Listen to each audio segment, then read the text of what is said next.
Hi, my name is Ben Watanabe. That's Mike Cole. This is this week's episode of the Track Closet. Send help. They're holding us against our will. We're in one of the holding cells here at New Hampshire Motor Speedway.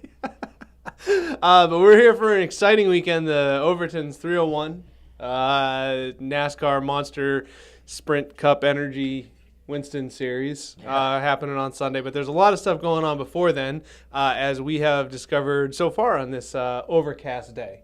Yeah, the weather's not beautiful up here in what's usually sunny New Hampshire. And actually, I think it just started raining even harder, so that might throw a wrench into our entire weekend if they ever let us out of this box.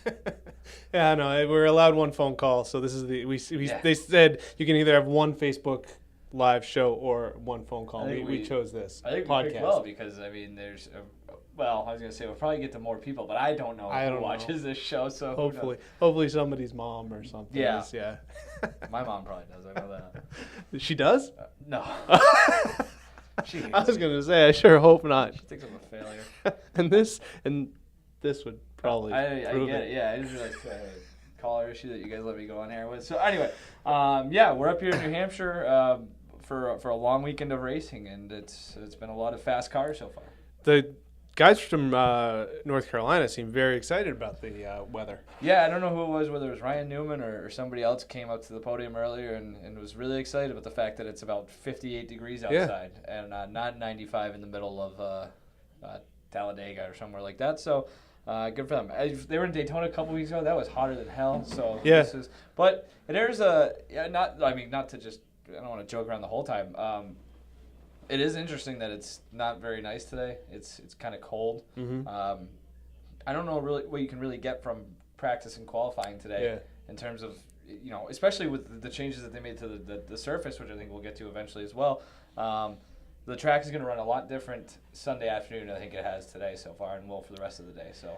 Yeah. I mean, we've spoken to a couple drivers so far. One that we talked to was David Reagan, and he basically said that they haven't made any adjustments on the car, even after practice, because there's nothing that they can really adjust based on the track temperature today versus what's probably going to be on Sunday. Which is got to suck because, like as I mentioned, they've put down let me look JDM, PR, PR, yeah. You can ask like 6 different people. It's a different collection of VHT, VHS, VH1, MTV. Pop-up video. VHT, which is basically just a chemical to make the. I think it's to simulate a rubber in a new groove, a higher groove. Yeah. So it's and I mean the results are mixed. It sounded like Newman liked it. Dale Jr., they interviewed him after the first practice session. Sounded like he liked it. He did have some reservations. A lot of racing this week up here. So by the time Sunday 3 o'clock rolls around, maybe that'll have worn out, and then it's like, what's the point? Right. He was kind of hopeful that they'd redo it. Kyle Busch was a little non-committal. He was kind of, I think it's way too early, especially when you don't have all those cars out there for an extended period of time, actually racing. I don't know how much qualifying is going to teach them either, so a lot of unknowns. Especially maybe, what if they have like a flash thunderstorm or something tonight? And that's the other thing, too. Yeah, it's confusing as hell, so I don't know. I mean, and then the other thing, too, like we said, it's not very warm out, so I think it was Newman again who made this point where, it's a chemical, so it reacts different, or it has a reaction to heat. Mm-hmm. And if it's not, I mean, obviously it's, they're running out there on practice tires. There is some heat, but it's different than Sunday afternoon under 85 degrees in sunny sky, so who knows? You can just keep re-quoting Ryan Newman because I think he's got an engineering degree or something, so you'll sound smart. Yeah. He also had a very good joke about bikes, which was, I thought, he did interesting. He kind of went after the guys. It's the new bike craze across Everyone's NASCAR. Watching the Tour de France. Have you noticed that? Like on the haulers on their monitors? Yeah, I mean, that had more to do with the fact that it was on NBC Sports. But, I mean, critical thinking, who needs it? He said maybe just go to eBay or Craigslist and get a Schwinn instead of spending. Because we were actually, we were over at, Kyle Larson's hauler. And he had his bike. Or his RV. His RV. And that thing, I swear to God, cost more than my car. Absolutely. Apartment, my non-existent house. Not the RV, the bike. Yeah. The bike. Yeah. It looked, oh my God. And like Newman said, just go to get a Schwinn off of Craigslist. So It's been a slow day so far. Well, I mean, there was some big news this week. You mentioned Kyle Larson is docked 35 points. His crew chief is suspended for 3 races for an improper rear brake cooling system or something like that. So he goes from, I believe, 1 point ahead of Martin Truex in the championship race to 34 points behind in the race. I have one big thought on that, but I want to get your thoughts on that first, because they're probably going to be smaller than my big hot. Oh, they are much smaller. I don't really have many thoughts on it. I'm surprised. I guess my only real thought is I'm surprised something like this doesn't happen more often, just because it seems so minute. It doesn't seem necessarily like something that is done with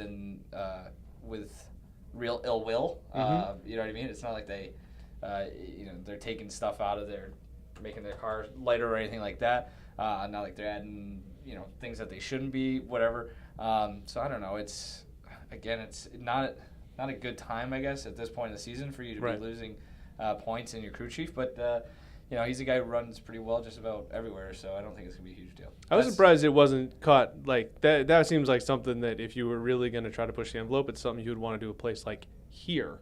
Right. Well, braking in corners is such a big deal. I thought, and I continue to think, that Larson's only path to a championship is to get the regular season championship and the extra points that you get going into the playoffs that comes with being number one. This has been a big point of your contention all year with Truex. Yeah, and because Truex has such a commanding lead with the stage points. And now that Larson is, what's that, effectively like almost a full race, maybe like 2/3 of a race back now as far as points, it makes it that much tougher for him to get the regular season championship. And if he doesn't get the regular season championship, he's going in not only second in the points, he's going in at a big disadvantage in the in the playoff points. So I think this has huge implications for his opportunity, his likelihood of winning the championship this year. Yeah, that makes sense. I hadn't really thought of it that way. But he's also so talented where it's like maybe at a certain point, and I haven't really looked too closely at the schedule. I think he runs okay here. He's done pretty well in practice today. Obviously, him and Truex were the fastest in practice. Right. What else is new? Yeah, right. Yeah. So I think they're not going to miss a beat this week. Maybe somehow it gets a couple wins over the next 4 or 5 weeks. I think that kind of probably changes it a little bit, right? Truex would have to have a disastrous finish, though, at least somewhere along the way, and Larson can't screw up. Sure, but that was probably going to be the case anyway, just because of what, it doesn't, the fact that Truex has built up such a huge lead in stage points, kind of that. Well, that was why I was saying. Kind of found the impact. Yeah. Well, that was why I was saying that if Larson, I believe if you win the regular season championship, I can't remember exactly how many points you get, but you get greater than 1 better than 2. If that makes any sense. No, it doesn't, and that's my greater issue here is with the scoring system, which again, it's a different every year. It's they change it every year. It's convoluted every year. It's tough to follow every year. I get that you kind of have to always be evolving, but it's like, I think this is one of the more confusing ones we've had really since I've started following NASCAR. Yeah, but it forces the drivers, because the drivers also can't understand it. So the only thing they know, the only thing they know is if they want to win the championship, they got to win races. That's a good point. Yeah, you might as well just do it like hieroglyphics or something, like the actual, like the literal standings, and maybe they should do the numbers in hieroglyphics. Yeah, that's what I'm saying. Yeah. No, like the names. I think like Dale Jr. should drive like should drive like the little hawk thingy that you've seen on that you see. Someone drive that is. Thanks, Andre. Someone should drive the little eye thing that you always see in the. Yeah, exactly. So. That's a good point. I hadn't thought about the fact that the convolutedness of the point system actually makes it more competitive. But not good. There've been a couple noteworthy penalties this year that are probably going to really affect things down the stretch. We go back to Busch. Kyle Busch had the wheel just come right off his car, which ended up costing him 3 races with his pit crew. Did that cost him points too? I believe so. Right, and then Was it Logano as well? Logano, it's talking about it could cost a guy a chance at the championship. Right. I mean, he might not even get. Yeah, exactly. Yeah. So it's been not a good year for rule breakers. That's true. It hasn't been fast and loose with the law. Hasn't been a great year. This is what happens. You screw out in NASCAR, they put you in a holding cell. We have to watch what we say, because if we get any more critical, they'll put us in an even smaller cell. Stuck in here forever. It's been a bad year for rule breakers. It's also been a bad year for backbreakers. Great segue, actually. Aric Almirola. Great to see him back on the track. Good spirits today. He's a smart guy. I like listening to him talk about anything within the sport. He can talk very intelligently too about his injury and the way you come back from it, and the impact that an injury like that can have on a driver. Because I think that you might get the feeling that, hey, he's just sitting in a car. What does it matter that he fractured a vertebrae? And he explained how the load that it puts on when you go into the corner and all that, it's not really comfortable. Above all, it sounds like he feels good. I'm not sure how much he can really glean from this track, because it's very different from every other track. But we'll see how it goes this weekend. Yeah, I think it's a perfect place for him to, and he alluded to this as well, and was asked about this. I think it's a good place for him to kind of get back into it and really, because I think from a physical toll, it's not going to be as bad. I mean, he touched on the fact, like, if he was, back at Dover or Charlotte this week, it'd be a lot different in terms of the force on his body. So it's good to get, now he's going to come out here and get 300 miles under his feet, and assuming he doesn't wreck again like he did, where was that? I already forget. Kansas? So, I think so. Yeah. No, I agree with everything you said. I thought it was interesting to hear him talk about it. I also think he's in a better spot. I mean, backs are tough because it affects so much on your body. Right. But in terms of like the injury that he had, it seems like, they asked him, about when he could come back and things like that. He's like, well, they said 8 to 12 weeks. And I'm right at 8 weeks. So I think it's easier. I mean, you compare it to somebody like Dale Jr., if I'm going to pick my injury, I would take the back injury, because you never really know with the head and things like that. So I think that's probably good for him to get that peace of mind where it's like they can physically look at your back and say, this is healed, you're good to go. And I think that probably alleviates some of the stress mentally getting back into the car. Also, I mean, congratulations, Aric, because now you can complain about your back, so you're officially part of the old man club. Yeah. That's big bonus there. We actually discussed backaches on the way up here. Our producer Andre is suffering from one. I know you've had a bad back at times. And whenever you say you have a bad back, anyone who's like younger than like 30 thinks like, oh, you're so ridiculous. And then you get a bad back and you're like, oh my God. Yeah, I'm not yet 30. I'm very close, knocking on the door a couple months. And I still try to spend some time in the gym. Might not tell that from the way I look, but. The weightlifting, I tell you, I used to be able to do it all the time as a kid. I can't lift weights anymore. Every other week I pull something, and it's usually in my back. So, and I mean, Almirola that wasn't even a pulled muscle. That's a broken back. That's not something you screw around with. But it was good to see him back. Sucked for, again, we've talked about Bubba Wallace a lot, but it's gone but not forgotten. Yeah. I have a fractured L2 and L3, so I feel your pain, literally. The big news, though, before we even got down here, before anything really happened, even in Loudon this week, was obviously Erik Jones is taking over in the number 20. They haven't said officially what's happening with Matt Kenseth, but presumably that means he is not going to be at Joe Gibbs Racing next year. Doesn't sound like it. This wasn't a big surprise. I think everyone knew that Kenseth was on the way out there at JGR. The fact that they announced it in the middle of the season, to me it seemed like maybe what Kenseth said at Kentucky kind of forced their hand there. What was your thoughts when you first heard this news? I was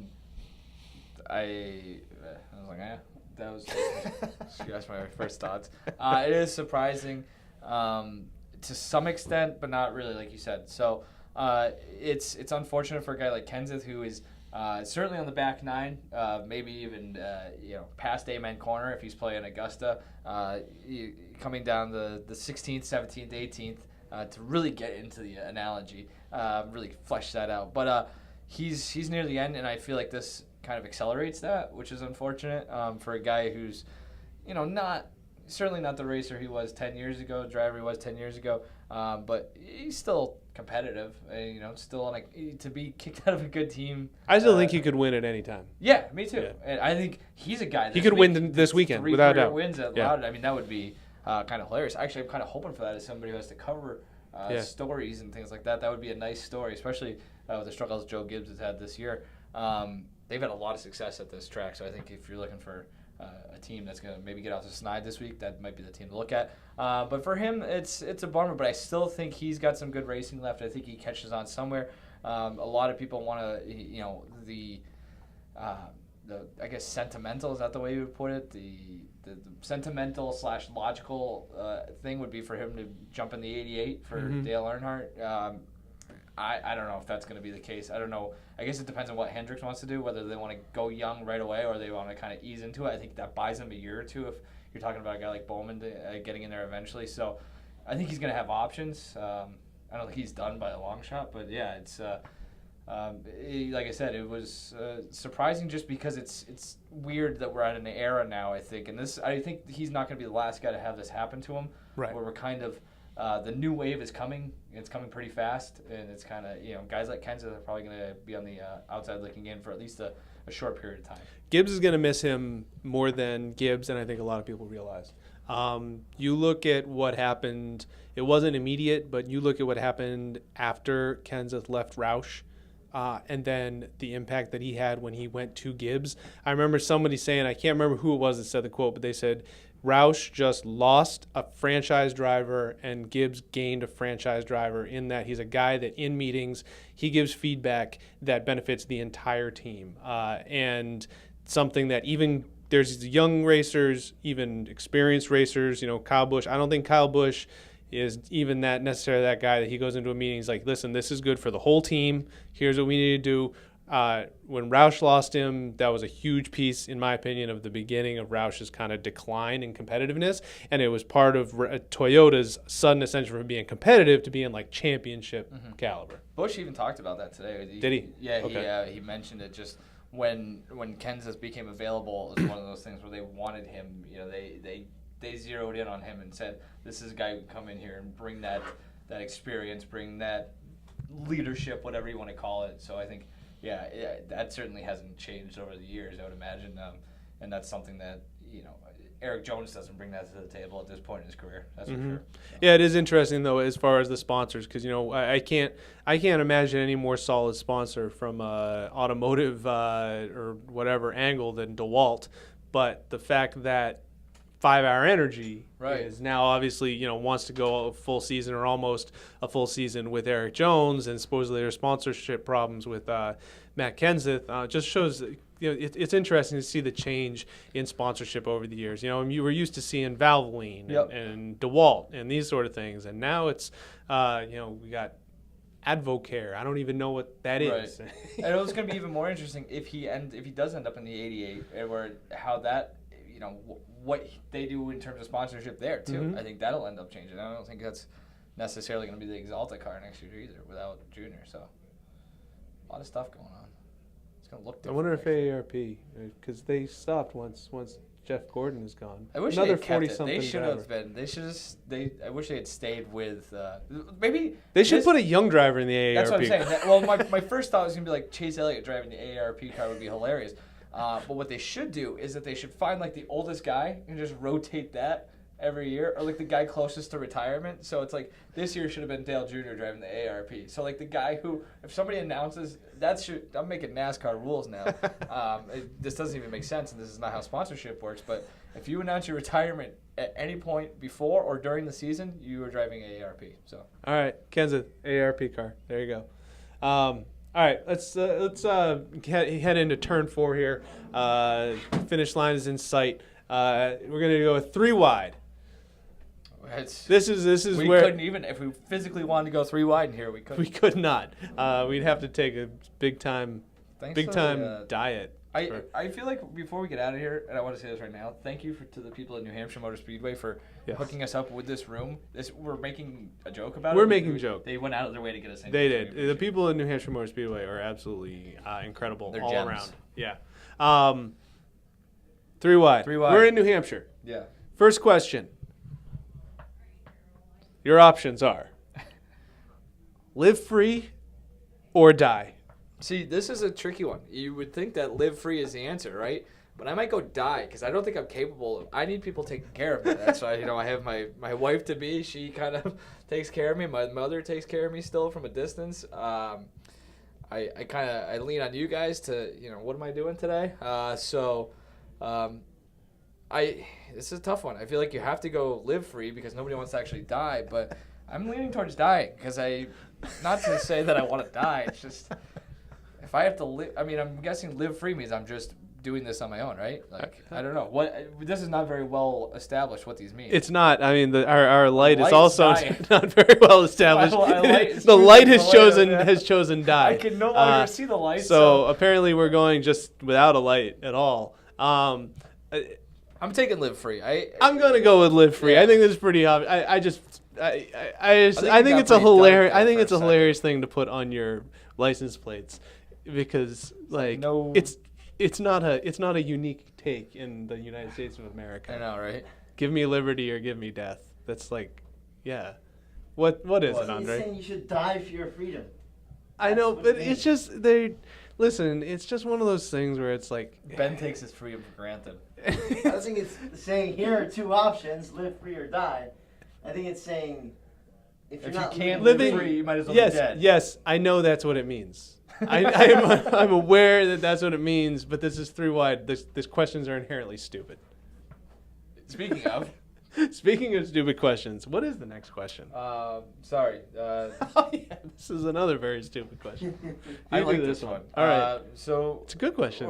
New Hampshire is the land of. Well, it's not vacation land because that's Maine. It's not the land of 1,000 lakes, although there are plenty of lakes. That's Minnesota. It's Lakes It's region. the way I see it, I grew up in Massachusetts. New Hampshire is the land of things that are cheaper in New Hampshire than they are in Massachusetts. I grew up about 10 minutes away from the New Hampshire border, maybe a little bit more than that. You went up to just over the border. You get a little, when you're of the correct age. Absolutely. You want to, have a nice evening. You get some liquor. Mm-hmm. Some beer. You can get it much cheaper up here. There's no tax. The tax is just the New Hampshire state liquor outlets are great. Also, Massachusetts doesn't like fun. You can get fireworks up here. Guns more readily available. There's like a Walmart every 6 miles. All of them sell guns. So basically, the question is, what is your favorite New Hampshire export? These aren't unique to New Hampshire, but we'll call them exports that can kill you. What is your favorite New Hampshire export that will kill you? So we were driving up here. I will say, being from the Boston area, maybe my favorite New Hampshire export that will get me killed is a Trump sign. So I'll bring one of those back to Boston. Then I'll probably end up getting dismembered at least. I'm gonna go booze because that will eventually kill you. That's a slow. Well, in my younger day, maybe I would have been drawn to tobacco. I've kicked that nasty habit, that vice. Yeah, it's we'll get into that later. I don't, and my other thing people don't know about me, terrified of like fire and shit like that. Really? Oh, I just said a bad word. I'm not a big pyros growing up. Kids that love playing with You're thinking lighters. anti-pyro? That's exactly right. So I'm not messing around with fireworks. Guns don't do a whole lot for me, so booze is the only option, I guess. All right, there you go. Alcohol and Trump signs coming back to your area. We probably should have waited to do this a little later in the weekend where we had actually more racing stuff to talk about. But That's true. This is what you get. All right. Last question always comes directly from the mouth of Andre Kachaturian, our video producer. Andre, what's your question? Oh, you're putting me on the spot. I don't know. Oh, it's not like we do this every week. I know, I usually prepare a question. Yeah, and you didn't this week. Usually. So. All right. Busy running around looking for batteries. I'm a Duracell. Favorite type of battery? Duracell, Energizer? Oh, I thought you were asking like size. Yeah, I know. You know what? I'm a big fan. So Duracell is the only way to go, in my opinion. However, lithium ions are very quality. However, whatever happened to the C battery? The C battery used to go in all your toys. Like it seems like everything now it's either like the A or the AAA or the D. I bought a couple Hess trucks on eBay Yeah. a few years ago. I think those are C batteries, so they're still out there. But how old were they? No, I think maybe they were I don't know. But it seems like sometime had in to the last use- like 10, 15 years, the C battery has kind of like gone I think, away. but like I'm saying, I think they're still out there. Okay. They're not extinct yet. They probably are on the endangered species list of batteries. We got to save those. Yeah, my favorite battery is a watch battery, but I don't need one because I got my watch recharges in the sun. But Wow, that's amazing. yeah, watch battery or AA because those are most practical. Yeah. Great question. That is a good So as I was saying, it's a tragedy we haven't done this later in the weekend when we had more things to talk about because instead we're talking about battery and booze. Ever ready. It's another good battery. All right. Are we good? Yeah. All right, great. All right, so there's a whole bunch of other racing going on this weekend, so keep it locked to NESSandFuel.com. We'll tell you all about it. And then on Sunday, 3:00 p.m. Eastern Time, the Overton's 301 from New Hampshire Motor Speedway. Assuming we ever get out of here. Send help.